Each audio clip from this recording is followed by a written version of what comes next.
Bonjour, voyons ensemble la manière d'écrire un conte. Le récit d'aventure, t'en souviens-tu? Nous l'avons vu précédemment ensemble et on comparera celui-ci au conte. Alors, le récit d'aventure, c'est un texte dans lequel on retrouve un personnage réel qui vit des événements imprévus et qui peuvent mettre sa vie en danger. D'ailleurs, est-ce que tu te souviens de ceci?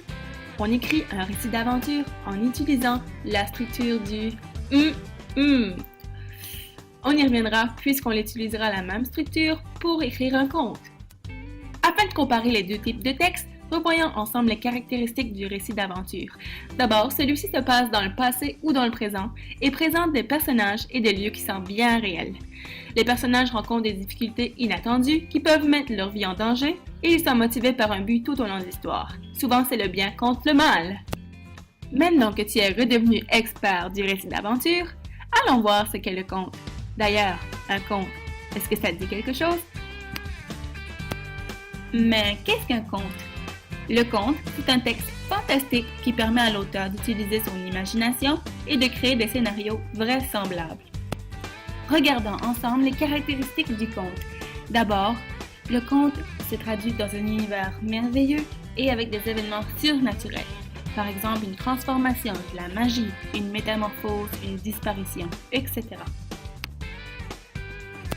Puis, comme deuxième caractéristique, on retrouve dans le conte des personnages ou un personnage mythique, tel un dragon, une fée, une licorne, un ogre, un loup-garou, une sorcière, un cyclope, etc. Regardons maintenant la troisième caractéristique du conte ensemble. Le lieu et le temps sont très peu précisés dans un conte. Prenons l'exemple « Il était une fois dans un pays lointain » pour débuter un texte. Voyez-vous la manière dont il a illustré le temps? On ne dit pas de date ni d'année. Puis, un pays lointain, c'est quand même assez vague comme expression. Finalement, voici la quatrième caractéristique du conte, la morale.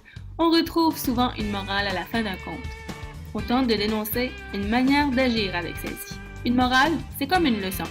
Est-ce que tu te souviens de celle du petit chaperon rouge? Moi, oui. Eh bien, maintenant qu'on connaît les caractéristiques du conte, allons voir la manière dont on l'écrit.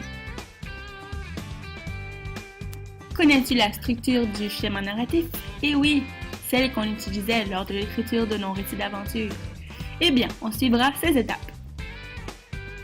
Donc, dans le premier paragraphe de ton texte, celui qu'on nomme la situation initiale, tu devras répondre aux questions quand, où, qui et quoi. Le quoi veut dire qu'est-ce qui se passe, qu'est-ce que ton personnage fait. Ensuite, dans le deuxième paragraphe de ton texte, on retrouvera l'événement perturbateur et la première péripétie. Mais qu'est-ce qu'un événement perturbateur? Celui-ci déclenche l'action dans l'histoire, c'est le problème. Puis la péripétie, c'est la première action que ton personnage fera pour tenter de régler ce problème. On arrive maintenant au troisième paragraphe de ton texte. Dans celui-ci, on retrouve la deuxième péripétie, c'est-à-dire la deuxième action de ton personnage pour tenter de régler le problème. Paragraphe 4, le dénouement. Dans le dénouement, ton personnage posera une dernière action afin de résoudre son problème.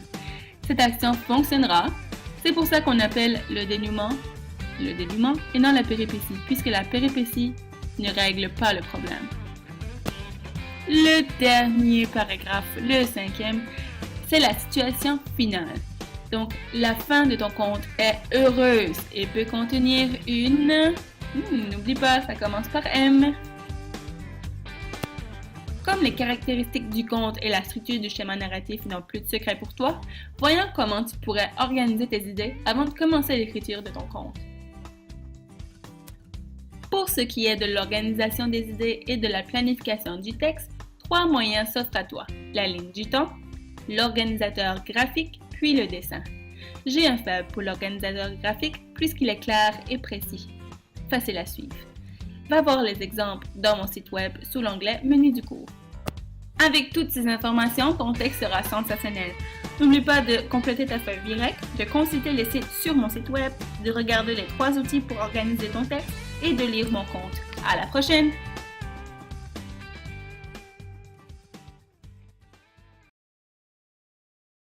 Created using Powtoon.